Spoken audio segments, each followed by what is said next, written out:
Canal Brasil Pátria do Evangelho, 8ª palestra. O Sermão da Montanha, primeira parte, início. A alma do Evangelho.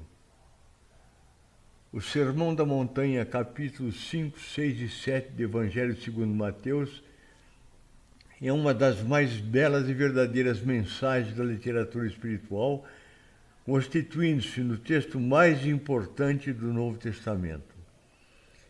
Proferido por Jesus Cristo há 2000 anos, nas colinas de Kurum Hatim, ao sudoeste do lado de Genezaré, estão expressos no mesmos os principais conceitos do cristianismo e contém, sem dúvida, a síntese da mensagem de Jesus Cristo, em que se encontram expostas as bases de sua doutrina moral, abrangendo vários temas de modo popular, de fácil entendimento. Se o Evangelho é o coração da Bíblia, o Sermão da Montanha é a alma do Evangelho. Afirmava Mahatma Gandhi que se toda a literatura ocidental se perdesse e restasse apenas o Sermão da Montanha, nada se teria perdido. As bem-aventuranças. O fato extraordinário sobre as bem-aventuranças é que cada uma delas começa com a palavra bem-aventurados.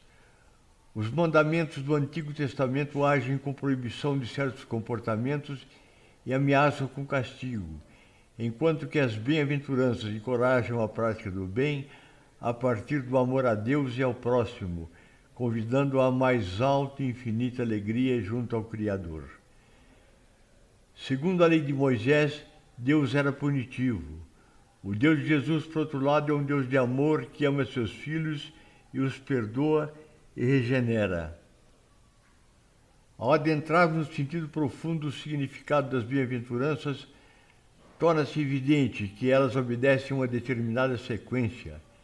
Elas mostram o caminho da real felicidade e explicam como seguir esse caminho. Elas podem ser comparadas a uma escala terrestre ou a uma sólida edificação das virtudes.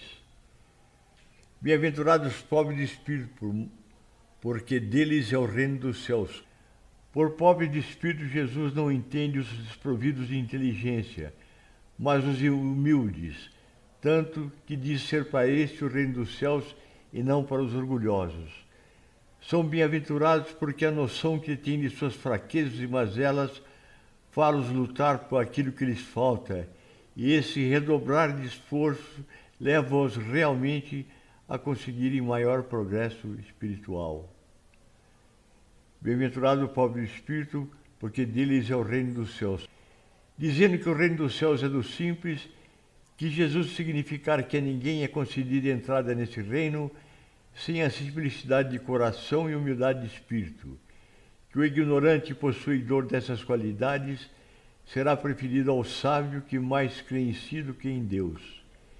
Em todas as circunstâncias, Jesus põe a humildade na categoria das virtudes que aproximam de Deus e o orgulho entre os vícios que dele afastam a criatura. E isso por uma razão muito natural. Há de ser a humildade um ato de submissão a Deus, ao passo que o orgulho é a revolta contra ele. Bem-aventurados os pobres de espírito, porque deles é o reino dos céus. Mais vale, pois, que o homem, para a felicidade de seu futuro, seja pobre em espírito, conforme entende o mundo, e rico em qualidades morais. Bem-aventurados que choram e sofrem, porque serão consolados. O sofrimento é a consequência inevitável da incompreensão e da não observância da lei que rege a evolução espiritual humana, a lei de causa e efeito. Sendo Deus sobremaneiramente bom e justo, não haveria de permitir que fôssemos atormentados e sofrêssemos. Assim, se sofremos é porque, por ignorância ou rebeldia, ficamos em débito com a referida lei, seja nesta ou em encarnações anteriores. Bem-aventurados que choram e sofrem, porque serão consolados. Criados para a felicidade completa, só a conheceremos, entretanto, quando formos perfeitos. Qualquer mácula ou falha de caráter interdita-nos a entrada nos mundos venturosos, e, pois, é através das existências sucessivas neste e em outros planetas que vamos nos purificando e crescendo espiritualmente, pondo-nos em condições de fruir a deleitável companhia das almas mais evoluídas. Bem-aventurados os mansos, porque herdarão a terra. Por essas máximas, Jesus faz da brandura, da moderação, da mansuetude, da afabilidade e da paciência uma lei. Condena, por conseguinte, a violência, acolhe até toda expressão descortês e que alguém possa usar para com seus semelhantes. O que queria Jesus dizer por estas palavras?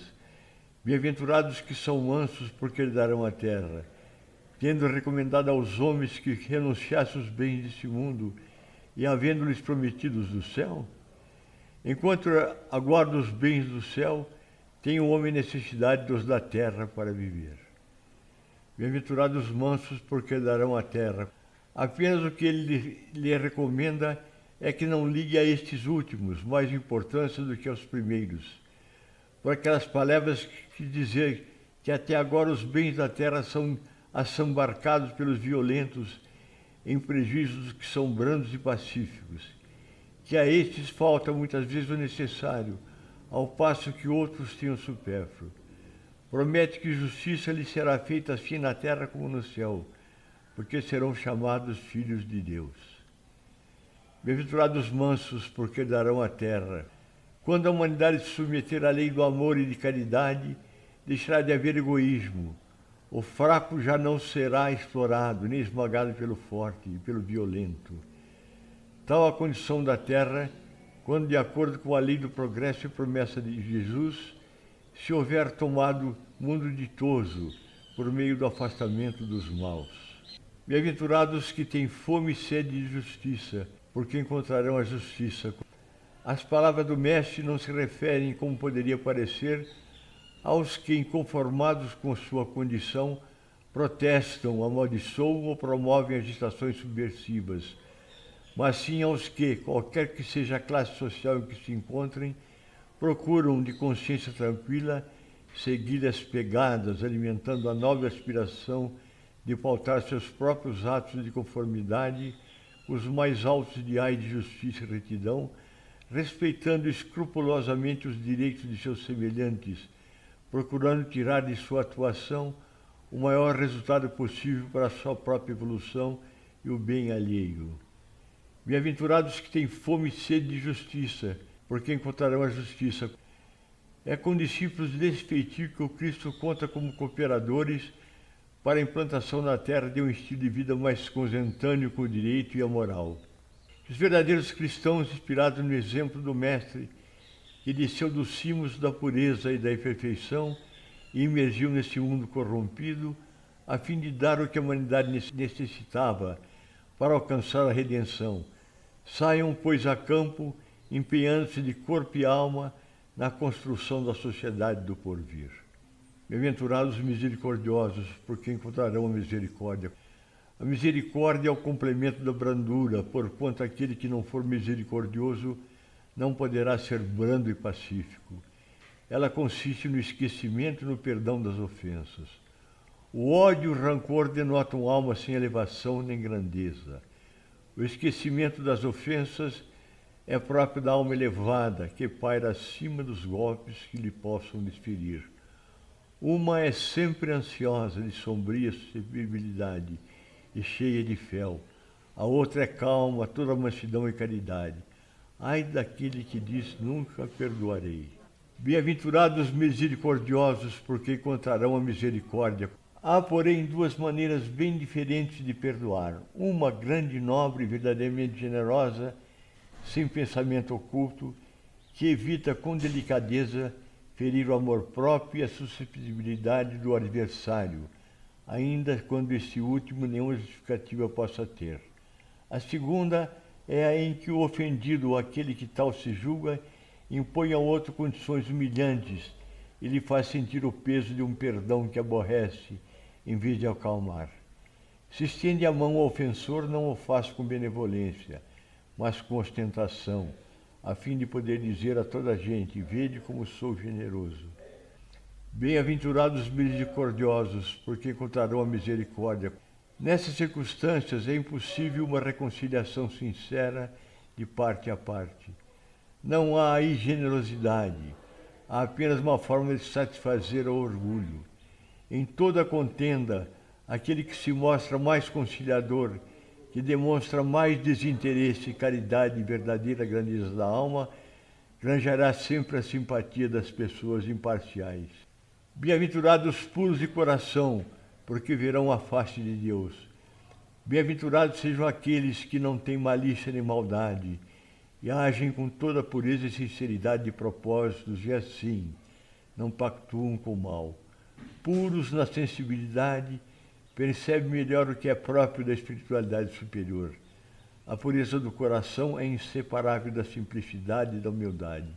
Exclui toda a ideia de egoísmo e de orgulho. Bem-aventurados os pacificadores, porque serão chamados filhos de Deus. Aqueles que procuram conciliar tudo e todos, favorecendo a harmonia geral, gozarão da paz que viveram e semearam. Bem-aventurados os que sofrem perseguição por causa da justiça, porque deles é o reino dos céus. Os que forem perseguidos e injuriados por seu anseio de justiça, em nome de Jesus, é sinal de evolução e merecimento espiritual. Sermão da Montanha, primeira parte, fim. Se você gostou desse vídeo, nos ajude dando um like ou clicando na mãozinha positiva. Se também acredita que o conteúdo possa ser útil para outras pessoas, compartilhe com elas nosso canal. Se quiser ser avisado do lançamento de novos vídeos, inscreva-se no canal e clique no sininho. Isso.